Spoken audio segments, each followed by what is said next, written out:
Hello and welcome back to Badminton Insight. If you're new to the channel, we're Greg and Jenny, two professional badminton players releasing a new video every Sunday on all things badminton.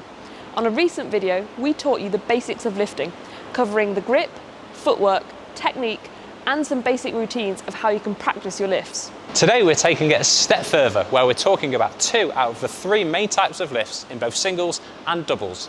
These are flat lifts and high lifts, and your third type is just your regular lift. And whilst we'll briefly talk about the technique of how to play these lifts, we'll more talk about why you should play these and the tactics of what to do after. So firstly, let's start with flat lifts.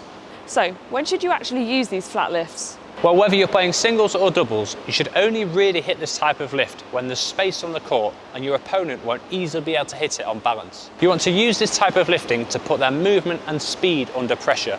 And you might even want to entice them into playing a hard shot so that you can counter-attack. And finally, flat lifts are more commonly used with fast shuttles as it's easier to control, and your opponents are less able to hit a steep angled shot from your lift, meaning that their smashes are more likely to fly out of the back of the court. As you can see, this lift requires a quick squeeze of the grip to create the punch with a short follow-through. This short follow-through is really important, as if your opponent reaches it, you need to be ready for it to come back at you fast. A big follow-through means this might happen. And there's a couple more key points to this lift.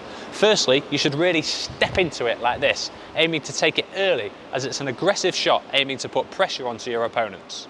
After you've hit it, you should stay high up the court in an aggressive position, adding further pressure to your opponents. If your opponent hits their shot off balance and you take it here, you're automatically giving them even less time to recover. Obviously, if you try this flat lift at the wrong time or it's poor quality, you shouldn't stay high up the court, or again, this might happen. So you need to recognise these moments and be able to quickly adjust your positioning. And it's these small details that will really help you take that step up to the next level. So one exercise we regularly do to not only practice our flat lifts, but also getting the next one back and testing our reactions is this. The feeder hits in a soft shot, the worker comes in and flat lifts, and then the feeder quickly feeds in a second shuttle like this. The worker should aim to stay in a high position and play an aggressive shot back. Also, make sure to practice this from both sides and also the cross like this.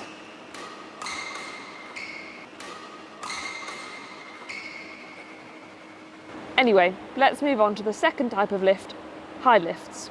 As you can see, we've got a much bigger follow-through swing with this lift.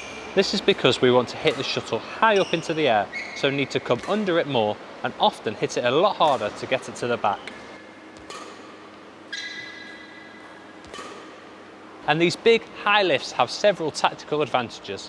As the shuttle's travelling down vertically like this, it's much harder to time the shuttle, as you end up hitting the side of it, not face on like this. It also means that you can reset the rally and give yourself more time to recover if you or your partner's been stretched out of position.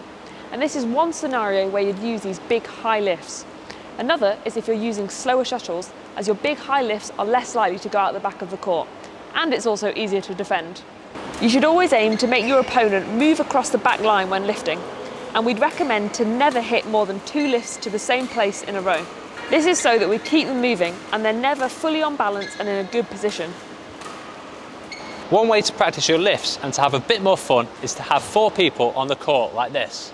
2 lifters will lift one shuttle and then swap sides and lift the other shuttle. Here the droppers are always dropping straight and the lifters are always lifting straight, and then they switch over.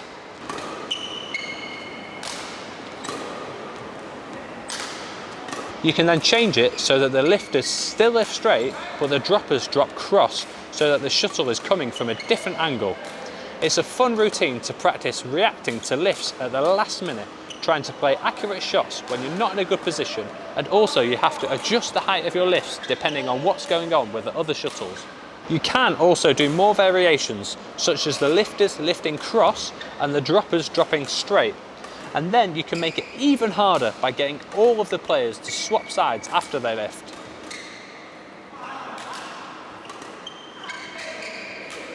If you're a singles player, then you can have a feeder stood at the back like this, and you keep lifting to them using both flat and high lifts.